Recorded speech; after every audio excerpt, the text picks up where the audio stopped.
Hello out there in TV land. Ta-da! How's it going? Oh, you're needing more drawings to explain facet? That's something that could happen. I am Chris from Airwindows doing my live stream, and as always fiddling with camera things and such. So that's what we're going to get. I suppose I should go and briefly look at the YouTubes to see whether it's going live properly. And it seems as if it is, so if that's good, then we're all good. Yep. So hi there, yeah. I have my cup of coffee, didn't even begin to drink it, but actually I drank an earlier one, so it's all good. And I'm trying a new arrangement of weird stuff as far as my camera and my light and things, which is probably going to work for future plugin videos. The light is here, and I probably have some adjustments to make on that anywho, so that I can scooch the camera forwards, because the way it works is the light can come into frame. It's all, all this kind of stuff. It's exhausting, and it's burnt me out a little bit over the time that I've been doing this, but it's also worthwhile. Like, it's entertaining. It's amusing. I am scrubbing the microphone with my face. So yeah, here, let me get the picture of me off of the screen a little bit so that I can pay attention to chat. Because chat is what I'm going to be wanting to pay attention to. Yeah, I mean, I've been doing, as always, a lot of fussing around with things. I have, as I said in the plugin release video, I have a Eurorec module firmware. I successfully made the firmware work for the chord organ hack I needed to do. And I particularly like the fact that it's a chord organ hack, because the thing about that is chord organ... Oh, does it now? Huh.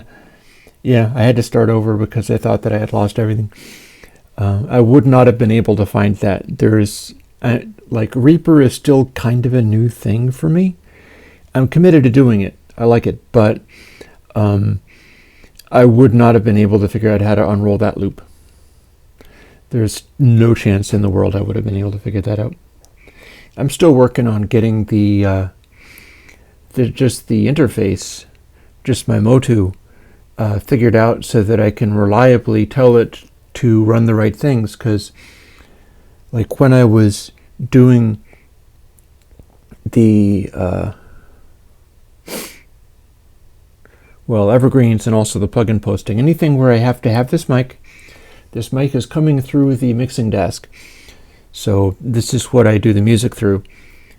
But also get audio output from a program that is proved more challenging than it probably needs to be. Oh, that's actually not nearly as difficult as I thought it was going to be. Pix the muzzle has figured it out. David Pixley, ladies and gentlemen. That's cool. I need to remember that, because that's what I would need to know. But yeah, I have been bit by bit settling into the new rig, settling into all the new stuff, because I need to figure that stuff out. And the point where I know what I'm doing and it's not mysterious every time is the point where it gets less scary and I can start kind of relaxing and being less stressed out about it. Because what gets me stressed out is committing to something, like I'm going to go live, I'm going to do this plugin release, I'm going to do this, I'm going to do that, and not having any certainty on how am I going to do it? Is it going to work? Am I going to be able to do it? So there is that. And yeah, I dare say I'll find a way of experimenting with it. What I've been doing mostly, and a lot of the work that's gone into it, has been finished by now. So that's a plus. And it is that I had to get the studio set up to where the output of the mixer, this mixer, if you have a chance to get one, then you'll be as fortunate as me of being able to jump into something like that. But MCM 20.4, I think I've been telling people it was 16.4, which is not actually true. The other one is the 30. And the thing about that is that you can tell it all of the regular inputs are, regular inputs, and then run a multi-channel interface, such as my Motu, which is, as these things go, fairly affordable. If you tell it that the track inputs are just like whatever your modular synthesizer is or whatever, I'm running a modular synthesizer into it, so everything ends up being something funny. I got a special way of patching it through for things like this microphone and stuff like that. But what you do is use the inputs for that, and then the effect loop is what you use for the recordings from the computer. So the effect in goes directly to the Motu, the interface that you've got.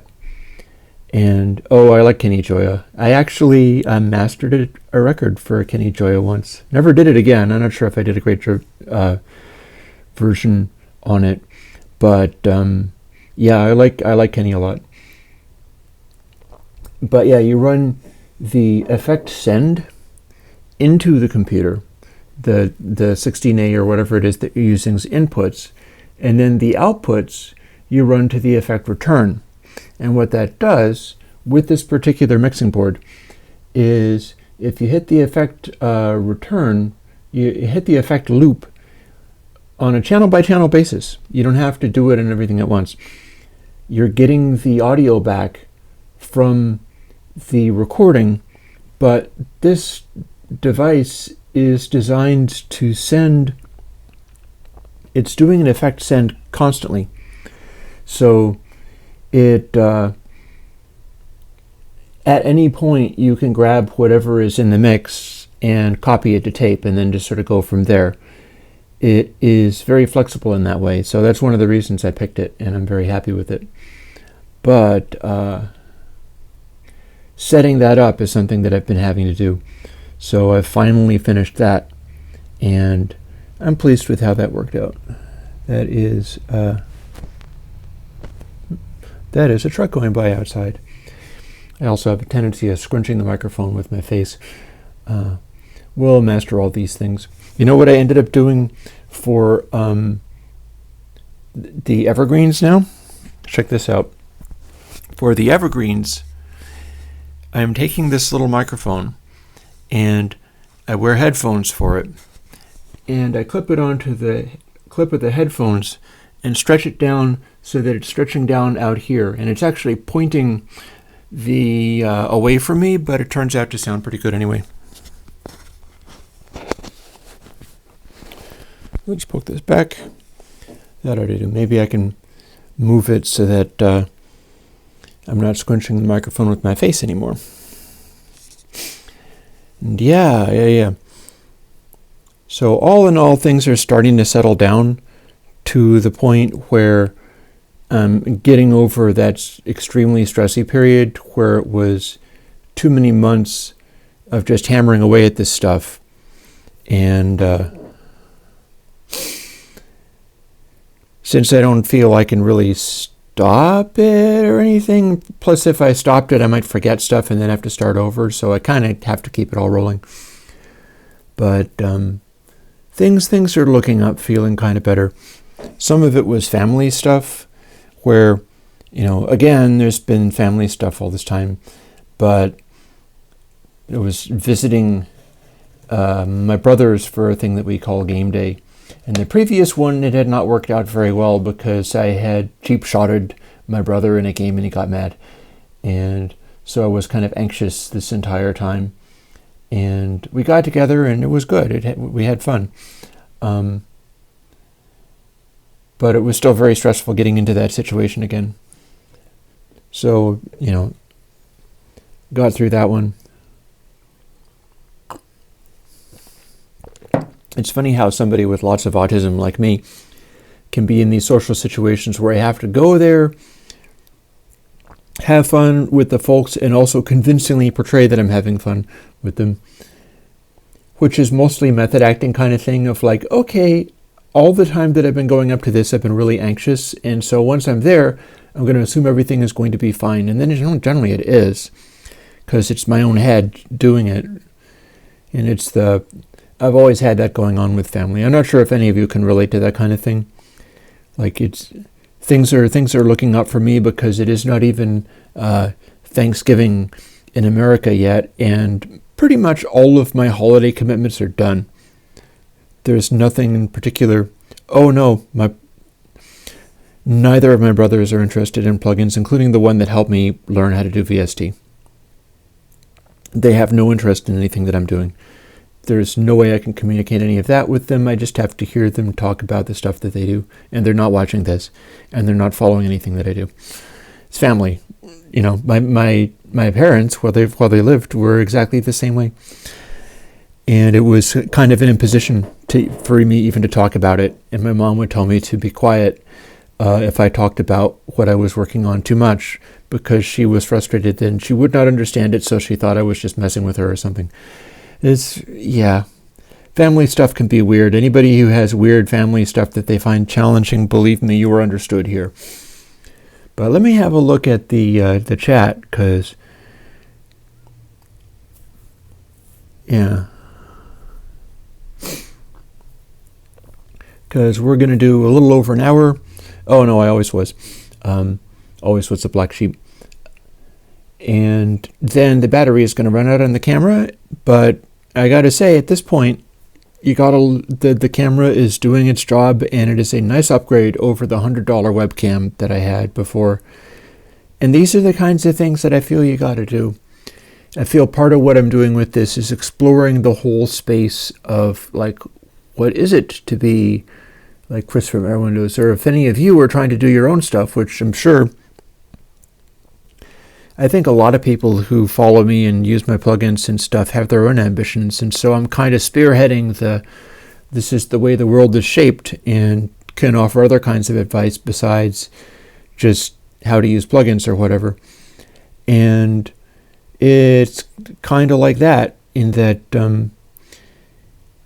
I feel like in order to fit in with do something like YouTube, I've first of all learned, like, you cannot do the Evergreens podcast on YouTube because it'll just be a world of hurt. You kind of have to make up your own stuff. I don't know how people do review podcasts and YouTube shows these days. It seems kind of insane that people are even doing that. But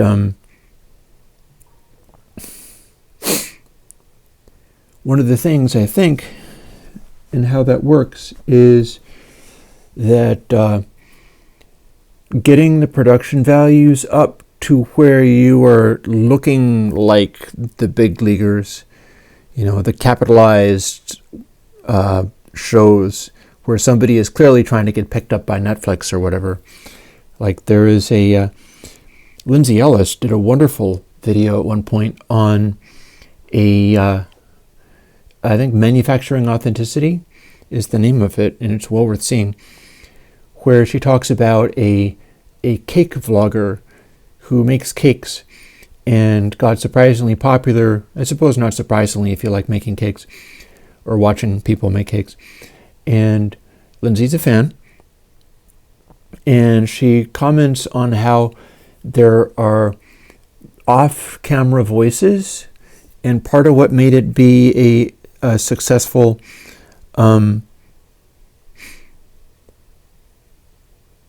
video series, YouTube personality, is that it seems like more than just the one person talking to the camera, but there's also other people going on. Like back when my cat was alive, my cat would jump up into my lap, and that was added content. Also, there would be a thing of if I was trying to talk to the camera or whatever, sometimes the cat would be like, meow, meow. And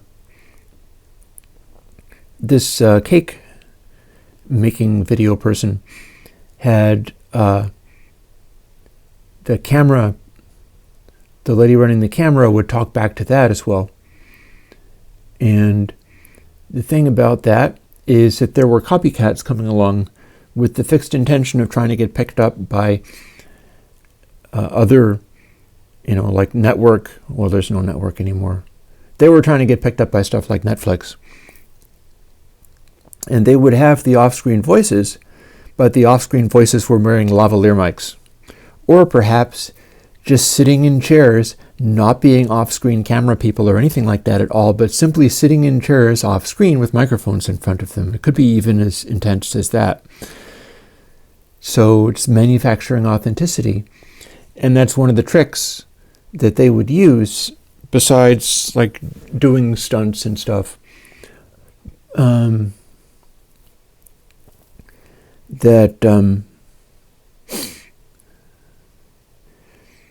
my feeling with the YouTube stuff is that it becomes somewhat necessary to just sort of play broadcaster and develop a proficiency with all of these various things. And if, like me, you don't have a team and it's just you, then you personally have to develop proficiency with all of the things.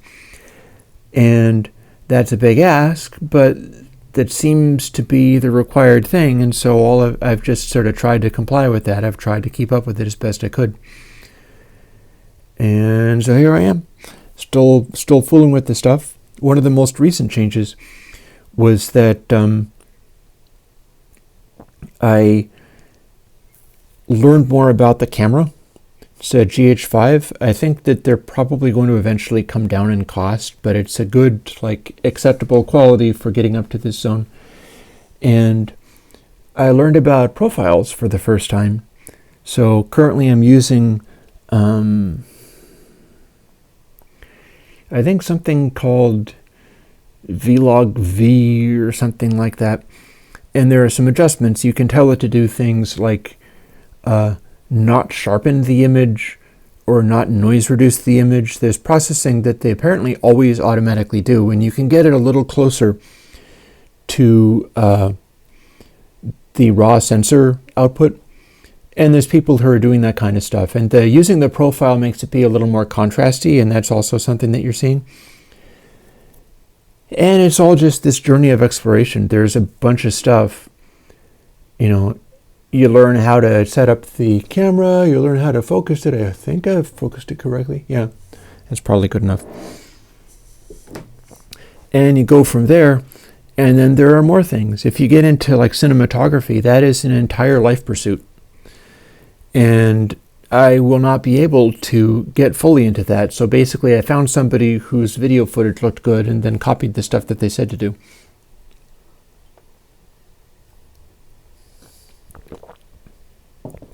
And this is one reason why people ask for things like presets. I've always kind of scorned people asking for things like presets, but now I'm beginning to understand it a little better because I'm using presets on the camera. Not completely, I'm fiddling with it, but and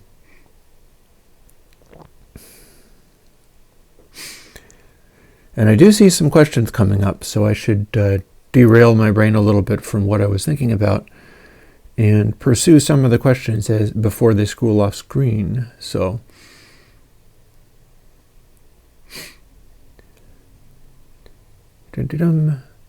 Pop. Here's the thing. Pop is a compressor that is not really like the Steve Miller Evergreens podcast. I was talking about compression, but Pop is not actually modeled after anything off the Steve Miller band, although it gets pretty close to the level lock that was being used for vocals. Instead, Pop is based on the Allen and Heath limiter that Phil Collins liked using for vocals for Genesis and his solo stuff sometimes. That's really intensely squished. So I did pop to try to make something work like that, which is not to say, like the essence of it is it compresses a lot. It's not modeling anything specific, and it's not, like, the whole idea of it is that it is compressing a lot, and the onset of sounds and noises and things punch through at a higher volume before it gets squished and compressed really hard. So the articulation of things that you say through it get exaggerated intensely. And that's what pop is about, rather than it being a really accurate modeling of one of these compressors or something like that. So it's not based on an old broadcast compressor so much as it's based on a behavior of compression that's been popular in a number of different vocal recordings. Seems to be a key thing for vocal recordings especially.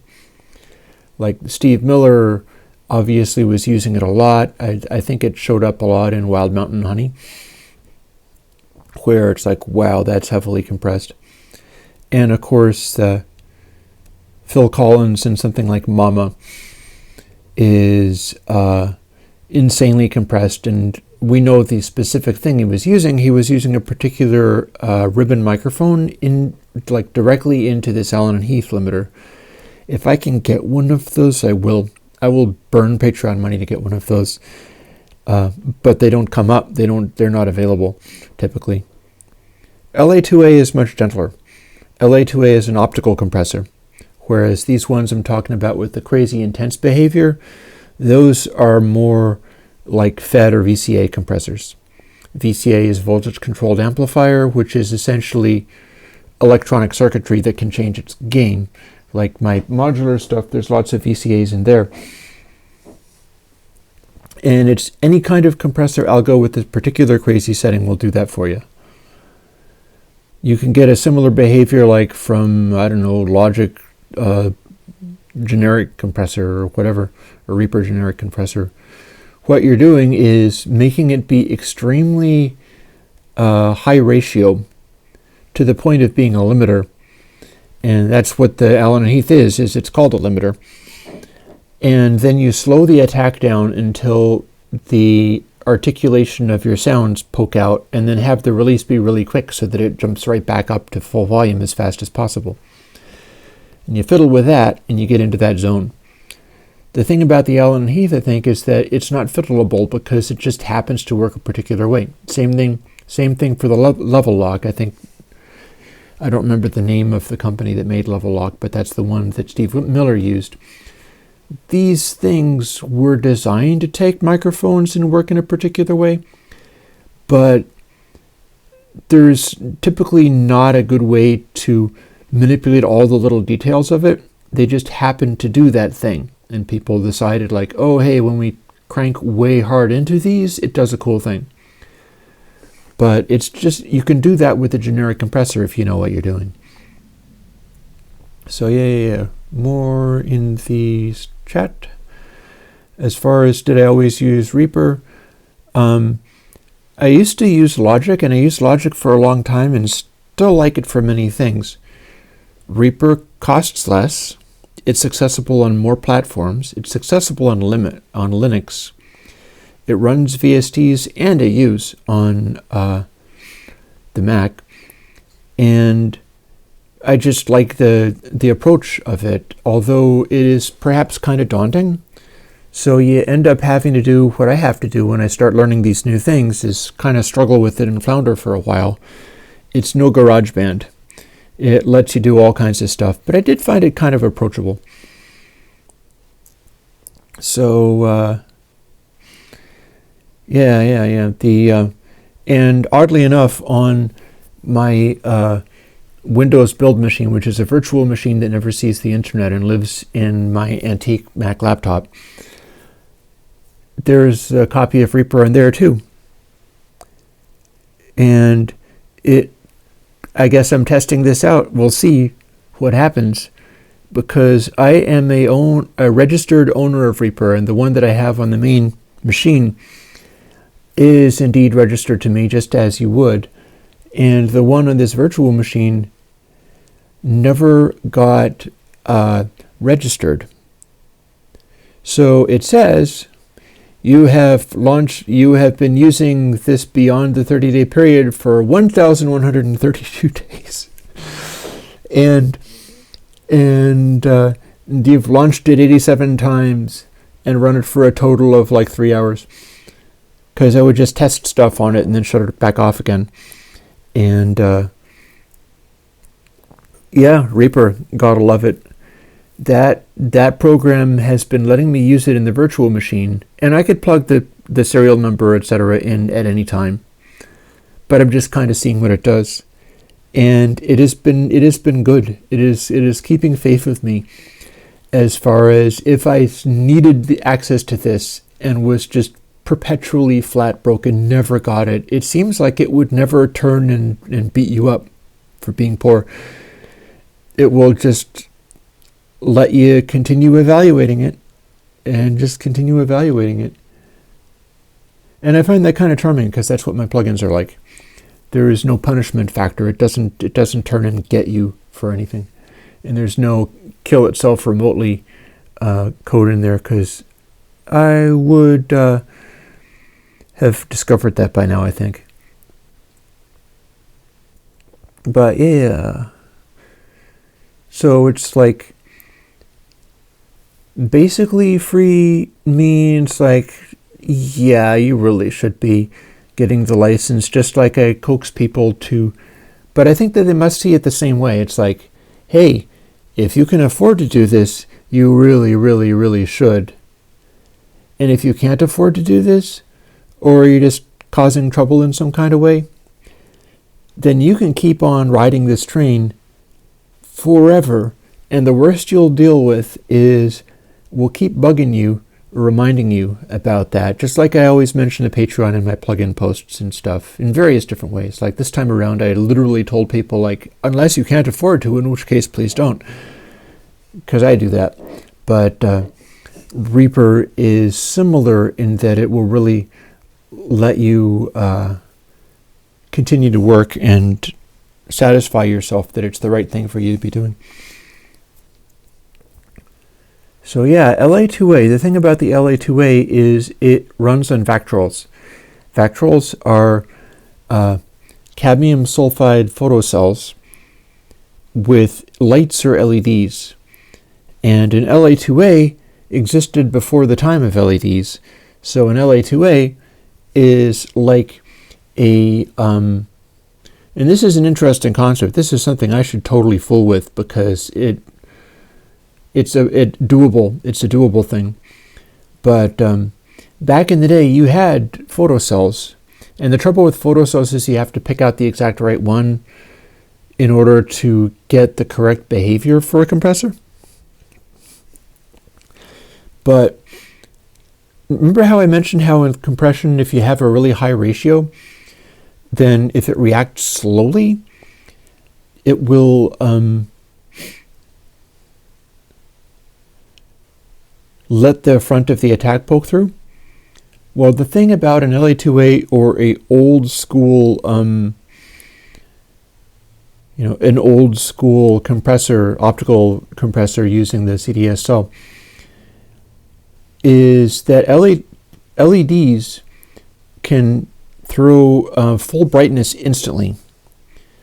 Well, the thing about it is that a physical light bulb, like a light bulb where it could burn out and you have to put a voltage into it in order to heat up something to glow white hot in order to make light, that won't turn on as fast as a LED. So an LA2A will have all sorts of time constants about, like, firstly, the photocell. I'm not sure if I have things thought out clearly enough to be able to draw a picture of it right now. The photocell has its own time constants as far as hit it with light and the resistance will drop to a very small amount. and then go back up to a high resistance when the light goes away, but it won't instantly go back. Like LEDs can turn on and off incredibly fast. So if you have the LED turn on, it will likely go very quickly. Some of them go very, very quickly. Some of them react a lot more slowly, and you can't really tell that. It will make the resistance go extremely low. I'm not sure to what extent it'll like overshoot or whatever, but it'll probably not go that instantly. But then when you release the light and it goes dark again, it needs to go back to a high resistance, and the photocell will not go instantly back to the high resistance unless it's a particular kind that is unusually, like there are some that react faster than others. For compressors and things like that, or Eurorack stuff, VCAs and things, you typically are looking for ones that have this kind of lag because there's a tone having to do with the way that it reacts. But you can also fake that by modulating the light source, having the light source dim off more gently. And if you do that, you can use photocells that are high speed too. But if you're hitting it with a electric incandescent light rather than a LED, the incandescent light will not heat up instantly. It will not modulate its brightness as quickly as an LED as far as peak energy going into it, so it's going to track RMS a lot more. And if there's brief peaks of energy going through it, they're not going to make it flicker into excessive brightness that quickly.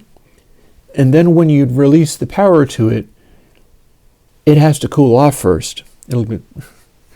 So it's simply expanding the time constants. It is modulating the time constants in a particular kind of way where there is a speed for it to get brighter and then a speed for it to get darker rather than just instant on, instant off. And when you're talking about an LA2A or anything like that, anything Vactrol based, that is really what you're dealing with. And I see that the conversation is getting on towards like emulations and things. What that means is if you're analyzing stuff, rather than try to analyze the chemical composition of cadmium sulfide photocells or modeling the exact behaviors of the transistors and things, you might want to look at things like what's the time constant of how fast this effect kicks in, how fast does it die away, what envelope does it have for dying away, like if it is a release time, does it die away at an exponential speed? Does it die away at a linear speed? David is being sassy. No, David, you did not teach me everything that I know. I was doing horrible noise music when you were a toddler, my lad. I really should put I have put hard vacuum up somewhere. It's on the Crush All Boxes site.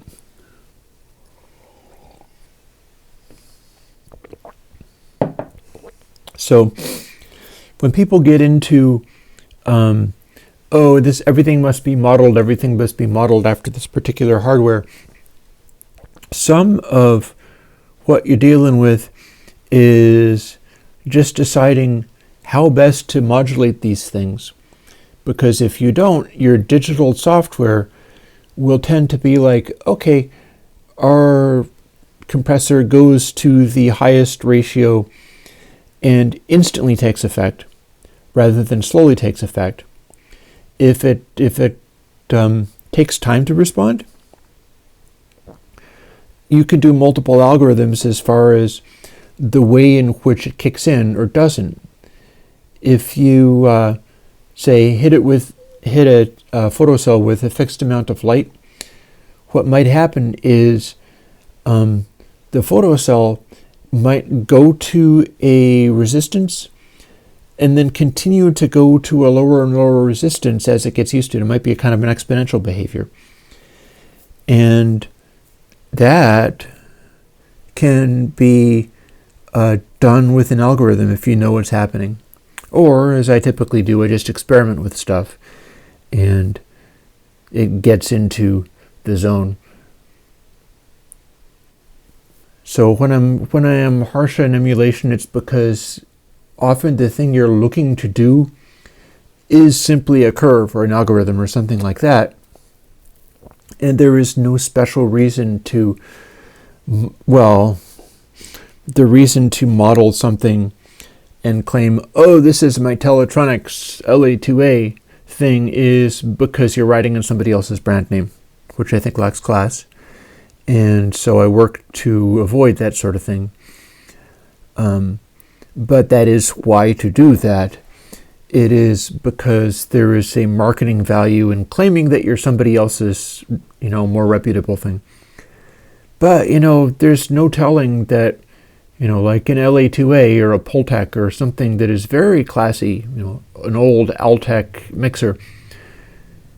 These things are not necessarily the ultimate solution to a musical thing, so much as just they encompass a lot of different solutions, whether it be like the trajectory of the compression or the way in which the tonality gets slightly darkened by other aspects of the thing. It's like all of these things have like EQ factors, compression factors, maybe small amounts of,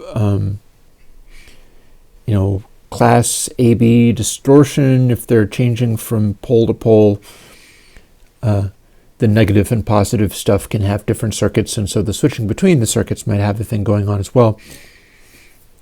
And all of this stuff is things that affect the sound, but when you're dealing with analog gear, in terms of I must model the analog gear, you are essentially getting all of that simultaneously, all of that at once. Whereas in digital, especially if you're using efficient plugins that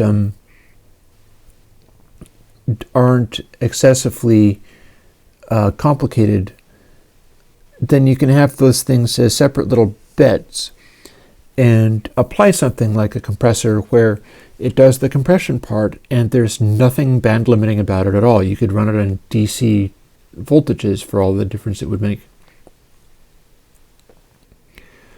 So you end up needing to combine stuff, and that's why these like combination things are so popular, I think, is because we're not really used to listening to isolated pieces of circuits. Oh, I'm getting bothered about that one I'm probably going to have to ask my brother to work on, or maybe I'm just going to have to wait until I get the inspiration for figuring out how it's got to work. It might have to wait on me. That one might have to wait on me. However, Bo, as I'm reading back in the incandescent bulbs. Yeah, bulbs made out of pigs. So exactly, but sassing you on the incandescent because that's adorable.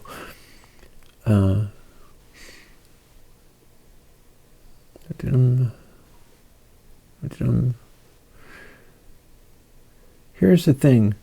Bo, you're talking about wanting to make a compressor based on averaging over thousands of samples rather than peak amplitude. Oh yeah, in fact, Power Sag works like that, and my first note of the day, we need to get into a Power Sag too so that you can add rather than subtract.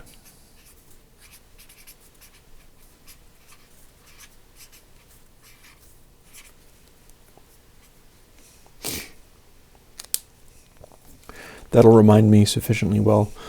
I'm adding more concepts to my list of plugins because we're getting to the point of finishing the list that I originally started with.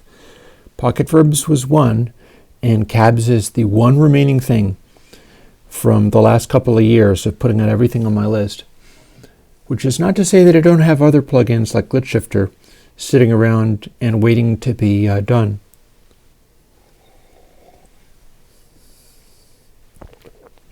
But if you look inside Power Sag,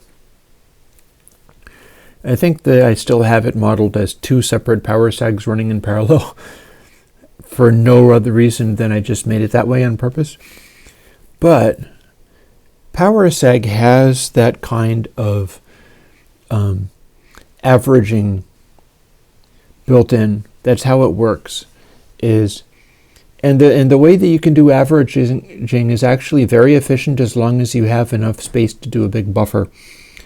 So you study that, and you can learn how to do it, and then do your own experiments with it. What you do is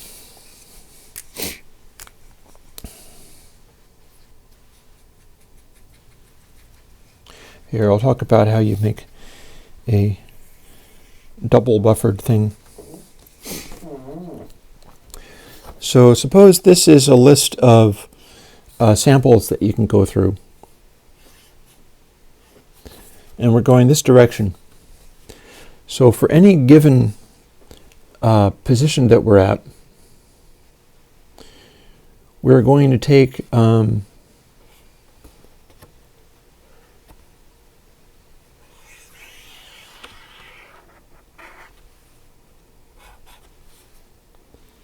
show you how to do this because this is also used in old school video games.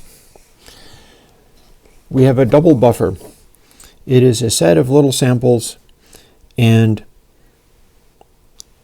it starts at this and goes over to here, and then this is a copy of it. So you need twice as many in there, and there's a reason. It is a speed reason. It may actually, well, yeah, the way that this works, I think that it's possible to fake that, but doing it with the direct memory lookup is faster and may still be faster. This is something where I'm going to have to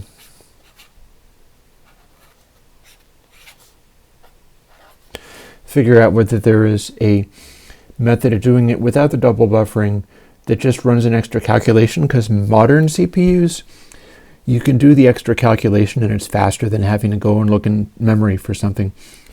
So that's a thought to consider in earnest.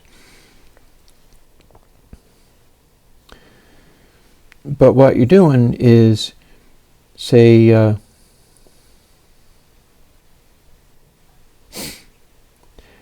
actually, I think the way that I implement the double buffer is going the other direction. So what you do is you have this increment, and if it is larger than here or smaller than here, it goes back to this, and then every sample it goes one in this direction. And your new signal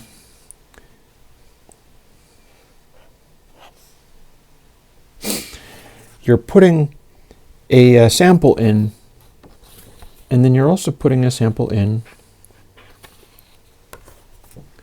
over there. This is the double buffering thing. This is also something that you can do in video games, drawing stuff on the screen. And then every time a new sample comes along, you're sort of sliding this way and putting new samples in as you go.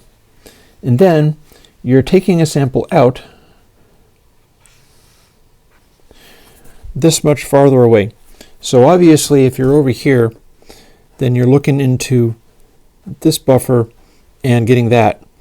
But if you're over at the end of the buffer, how do you look into the future, or how do you look past the end of it? Well, the answer is you can look past the end of it by just doing this offset, having an additional buffer, and reading it from here, and it's going to be the same thing that was written down there. Now, the reason this probably does need to be revisited is because these days you can do the check and go like, oh, if it's beyond this maximum amount, then subtract this amount, and it's probably faster than the direct memory lookup, because memory lookups on modern CPUs cost, and that is definitely a thing. That is definitely a thing. So, canceled.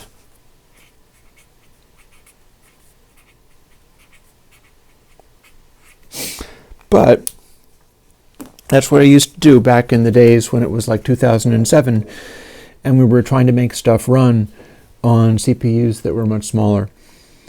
One of the things that you can do that I did in PowerSeg and that you would want to do if you were trying to average, this is what I do in the average plugins as well. If you're trying to average a really big number of plugins, here's what you do. You're doing this kind of thing. It could be double buffers, or it could be just like, if we're going beyond the thing, then subtract it and go back in the other side. That makes sense, actually. I'm going to have to start updating things to incorporate that. So when you're putting in the new value, what you do is you have a variable. Say your average is a big variable called v. And I've drawn it big because it's going to end up being big. And you, when you put the new value in, you also go v equals v plus whatever the value is. And then you go to the end of the buffer, which is like this wide, or however wide you need it to be. You're probably going to run into problems if you have to change the size of it on the fly, but then there's another worry about that later. When you get to the one that's on the end of the stuff that you're averaging, subtract that one. So any given sample, you're starting by putting this thing into the buffer, and you're then skipping forward to a size that is not as big as the whole buffer. It can be like one less than the whole buffer, but it's got to be smaller. You skip ahead, and then you subtract the one on the end. What that effectively means is that for every sample in between,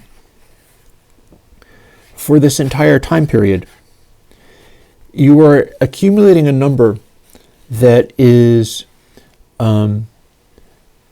this sample, this sample, this sample, this sample, this sample, this sample, so on and so forth, up to the one where you stopped. You subtracted that one, and from that point onwards, you're caught up. And that gives you an average, because what you're going to do is take that total number and then divide that. You then divide that by the size of the sample that you've got, buffer that you've got. And that is how you do an average of as big of a buffer as you want, with only one add and one subtract and a divide. So that is very much worth doing, since you were talking, Bo, about specifically doing this exact use case. If it hadn't occurred to you to do an average that way, then it's time to start fooling with it, because it's much better. I hope you followed that, because that was for one particular viewer here. So yeah, let's keep following this.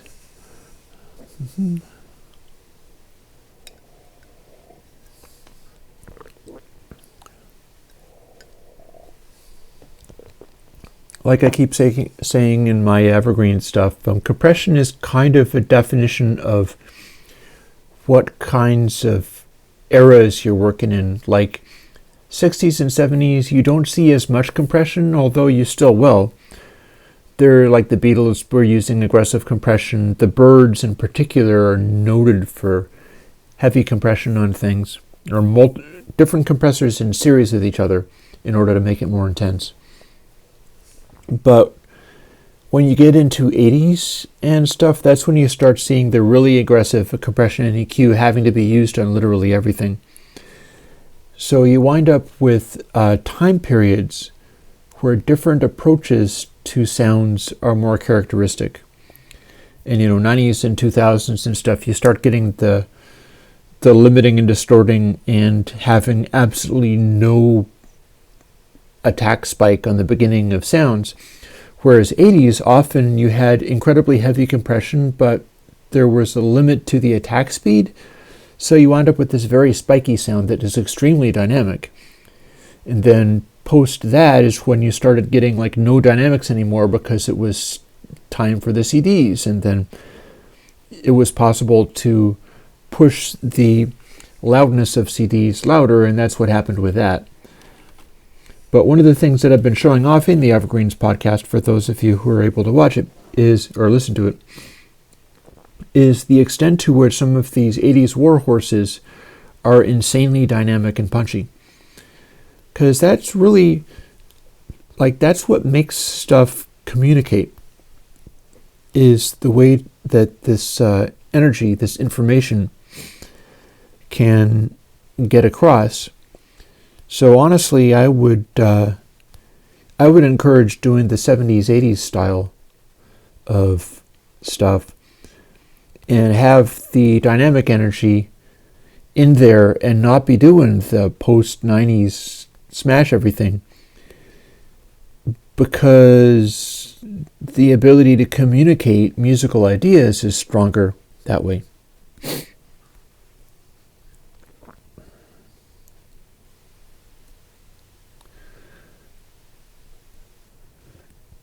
And I'm going to have to scroll up a little bit. Stuff has gotten a little past me. Yeah, project. Yep, I can get behind some of that.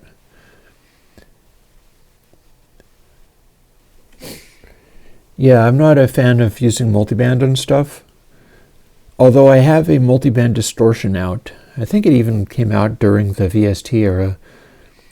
It's just, I'm not willing to say that that is the magic bullet to making things great, so it just becomes one of the nearly 200 plugins that I've put out, and people completely don't pay any attention. It's weird about how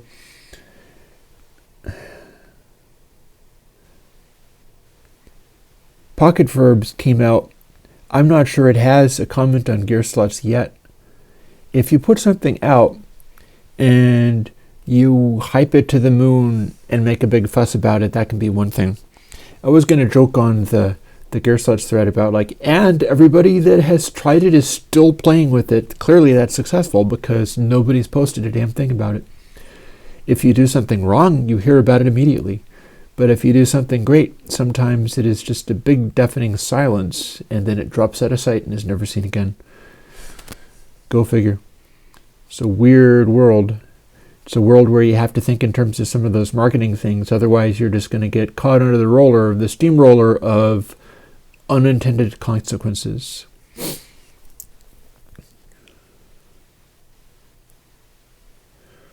Oh, Bo is talking about doing the compressor in Reaper code. Yeah, at some point I'm going to have to learn how that stuff works and try to do it myself, because I really don't know how that goes. And, in my copious free time, obviously. All that means is okay, there are further things that can happen. So there is a future for all this various stuff. For instance, I still haven't gotten into VCV rack that much, and there are things that I could do with it. I am in the process of setting up, or have successfully set up, my old computer in such a way that I can run it into the camera capture, and I'll be, as soon as I catch up with my friend Shauna Wolf and we talk about stuff and come up with a day to jump on Minecraft and derp around for a while, we'll be doing that. I can use my old headphones and the funny little microphone that's on a wire, and that'll all it'll be a bit of a blast from the past, but that should all fit together nicely. It won't have a camera involved with it, but that's fine too. Or rather, it could have a camera involved with it if I did that on the streaming computer, which is one of the things where I think a lot of the big time streaming folks often are using a dedicated computer for their streaming compression and stuff like that. I know that Loading Ready Run was doing that, and they get very nice results. And I think that's part of how that works, is they just have a gamer PC and it's entirely to streaming and compressing. So they also have a full-on video studio, so there's that. I'm not going to be near that point, but there are many things that can do that.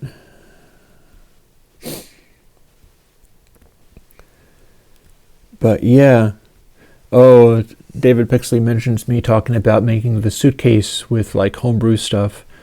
Yeah, that could happen at some point in the future. Right now, I'm working harder on the firmware for the Music Thing modular stuff.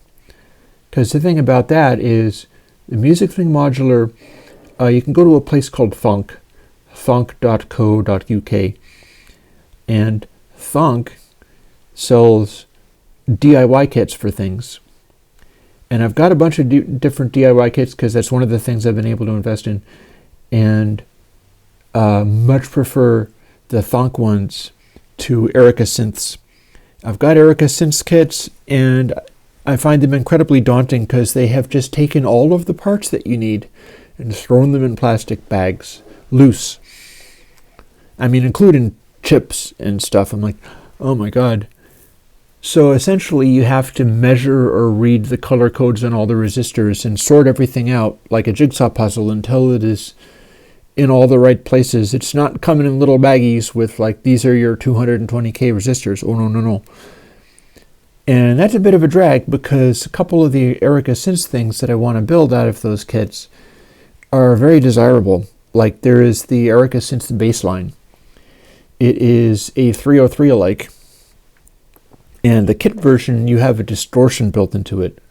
The version you can buy with their techno system, which is fairly expensive, has a kind of chorusy thing built into it where the distortion would be. But the DIY version comes with a distortion where that was.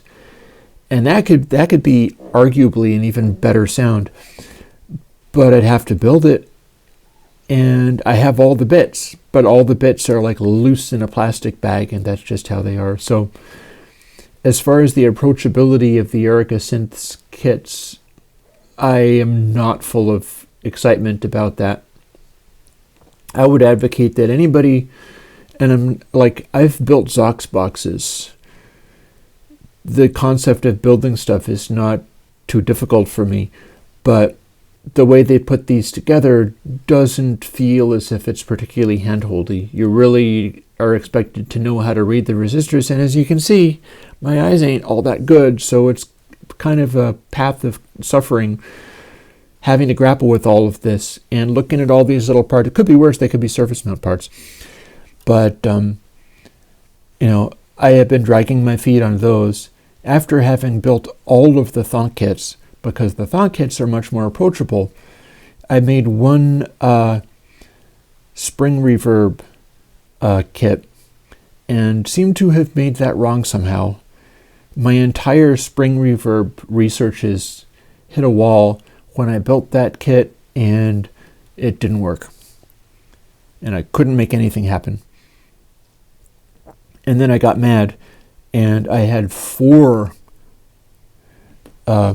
radio music / chord organ kits, because the thing about this firmware that I keep talking about, the Music Thing Modular radio music and the Music Thing Modular chord organ are the same device.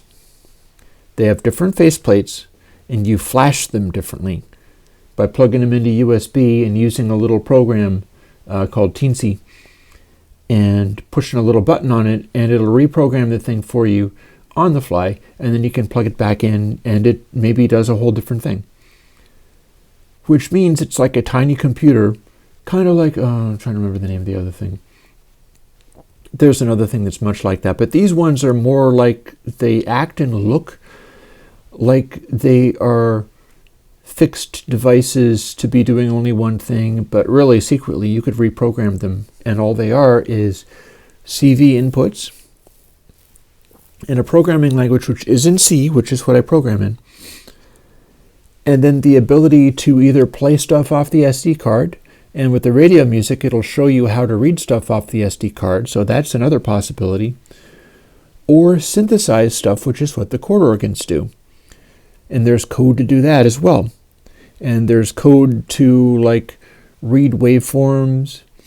And if you can do that, there is a page or so of alternate waveforms that it knows how to use, which are essentially lists of numbers separated by commas.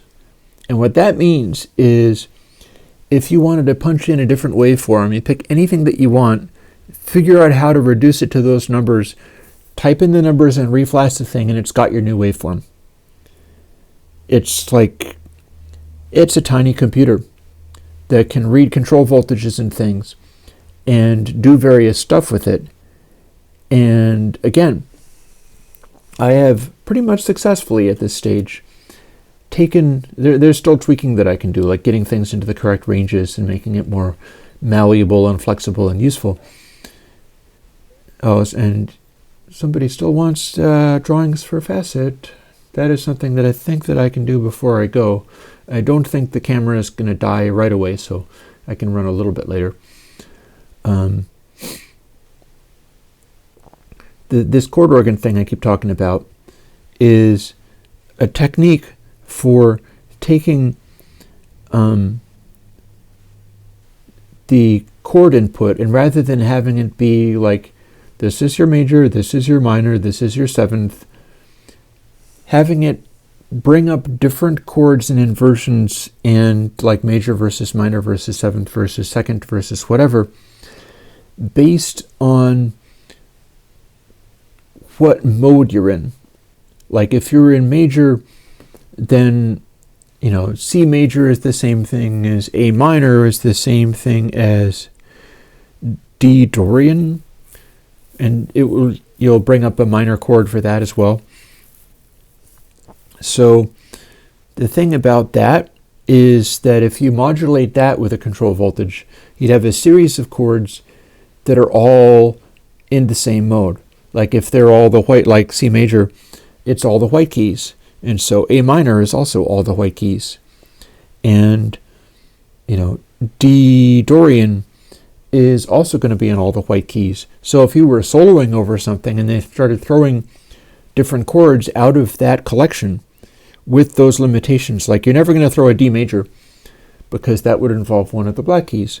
Instead, it's always going to be D minors when you hit Ds out of this, and there's a limited number of possible chords that you could pick. That can be one control voltage, and then the other control voltage increments the it'll go chromatic, like you'll have 12 options, but rather than being organized chromatically, what you can do is have it, like I mentioned, the C and the A minor. If you just bump everything up a fifth, then you get like A Dorian, which is an A minor, or G major instead of C major, E minor instead of A minor. And what you've done is gone to a whole different set of chords in which only one accidental has been introduced. It's going to only one black key, and it's the same one each time.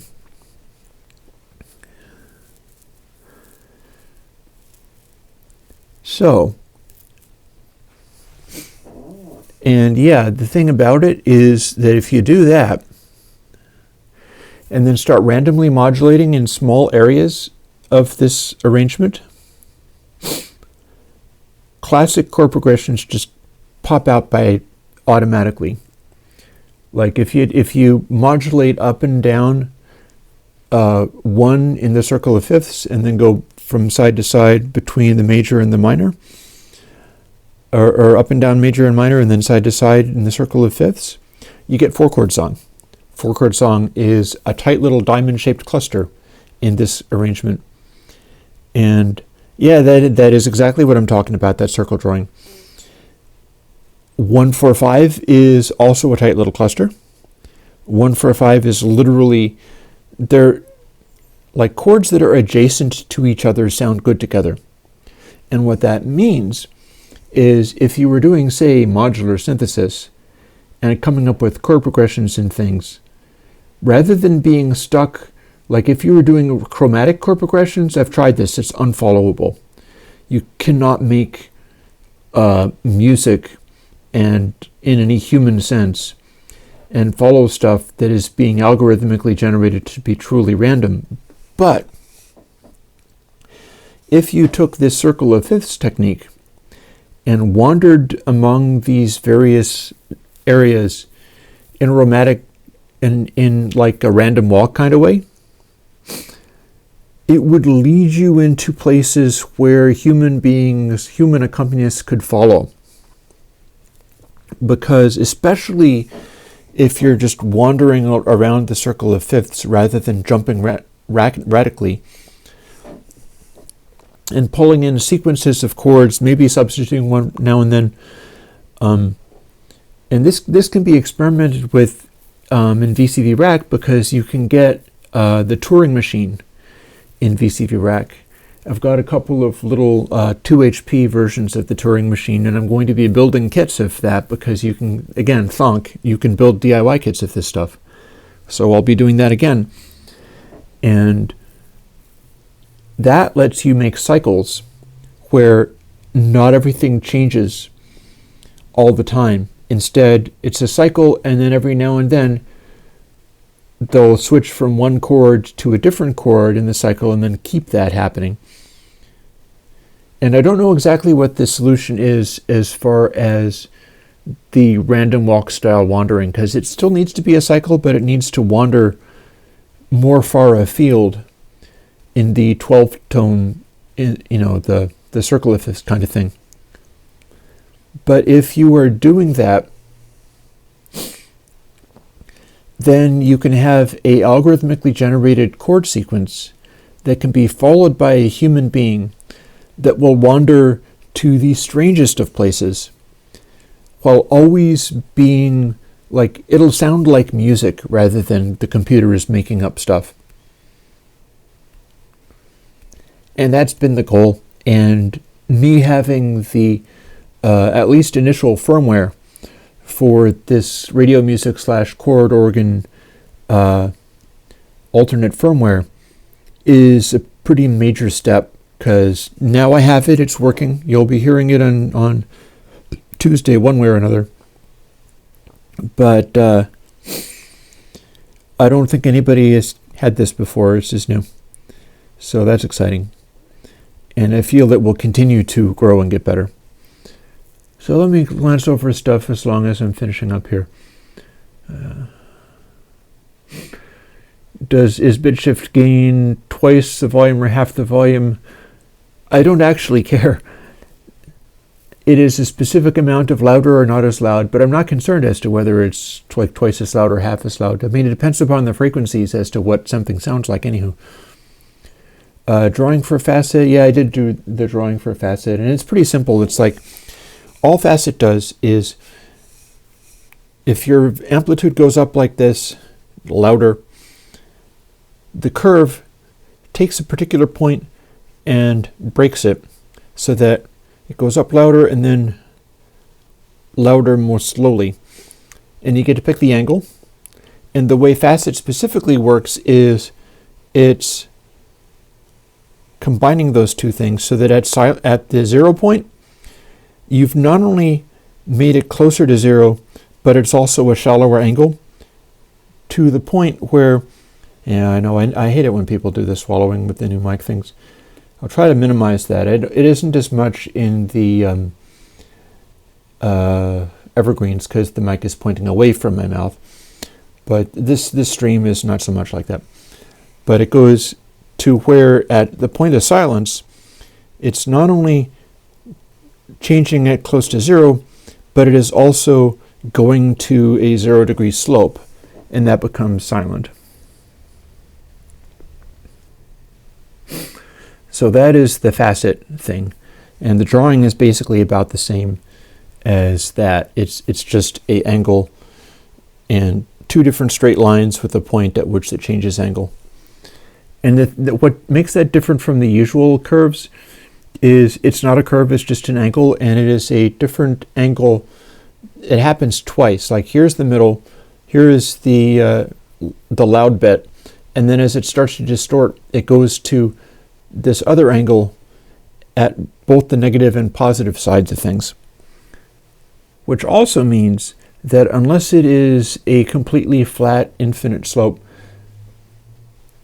it's not a safety clipper at all. Because no matter what, as long as it's not a completely flat clip, you will always be able to clip the output of your DAW just by putting enough level into it. Like, if you put infinite level into it, no matter how shallow it is, it'll still clip the DAW eventually. So And you always try to do everything in EULA, whatever. Yeah.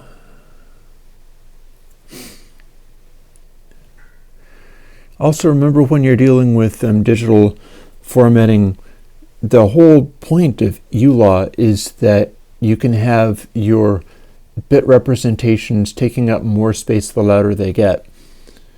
So WAV files are fixed quantizations. EULA simulates a sort of logarithmic quantization, which is something that old processing sometimes does. So, there's that.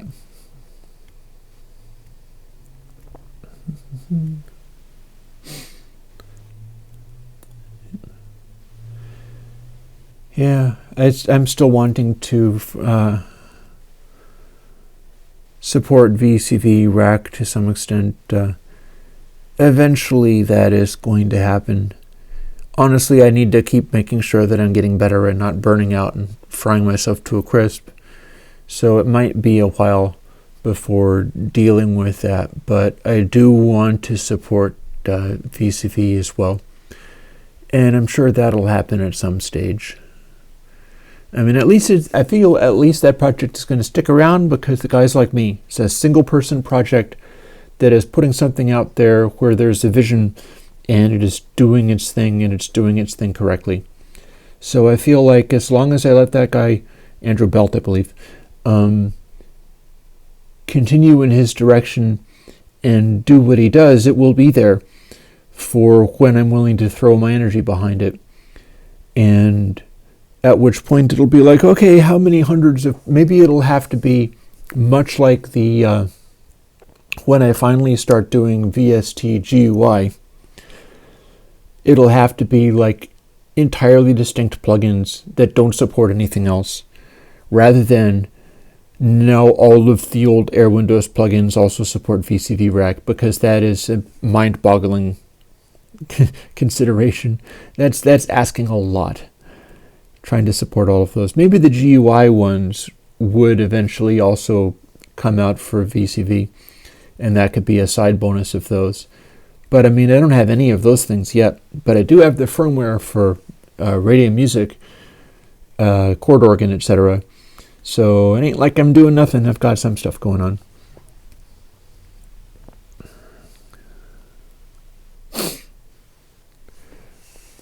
I'm going to forget the plugin that I'm most proud of, because that's not how I work. The best ones are the ones that just kind of come through me and I'm barely even paying attention. Early versions of console were like that. It's like, well, what would happen if this? Oh, that's nice. But then it's not a thing to be proud of, because it's just like, well, that was a gift. I just got that, and it just came to me from somewhere else. And, back in the days of ancient Greece, they would call that inspiration, and they would call that a muse. And I like that, but it's at its best when you're taking the least credit for it, which is nice. It kind of keeps you humble. It keeps you able to acknowledge that you're part of something that is larger, and helps you not take yourself too damn seriously. Because when you need to focus on, this is the thing that I do, and this is the way that I am most proud of doing it, that's when you're setting yourself up for, if somebody doesn't like what you do, then it ruins your whole day. And, like in Pocket Verb, somebody downvoted it, and people are like, how could somebody possibly downvote? I'm like, yeah. If the stuff that I do is not capable of pissing anybody off, I'm not doing it right. There needs to be enough of it. Anything that you do needs to be able to tick at least somebody off to where they are genuinely mad at it, because otherwise it's not distinct enough. I don't care whether it's plugins, whether it's music. I don't believe there is any kind of thing anywhere that is so anodyne that it'll please literally everybody. So the point becomes, like, have you got something that sort of mostly pleases people and then doesn't really annoy anybody enough to be objectionable? Or do you have something that is so distinct and amazing that the people who love it are just going completely bonkers over it, and people who are not for that thing are just genuinely offended. That's the area to be. So with that, I'm not going to ban you, Paco Ray. I don't remember what you said. Must have said something annoying. Whatever. But, yeah. On that note, I'm going to head off, make myself some kind of snack, have the rest of my day. And I'll talk to you guys later.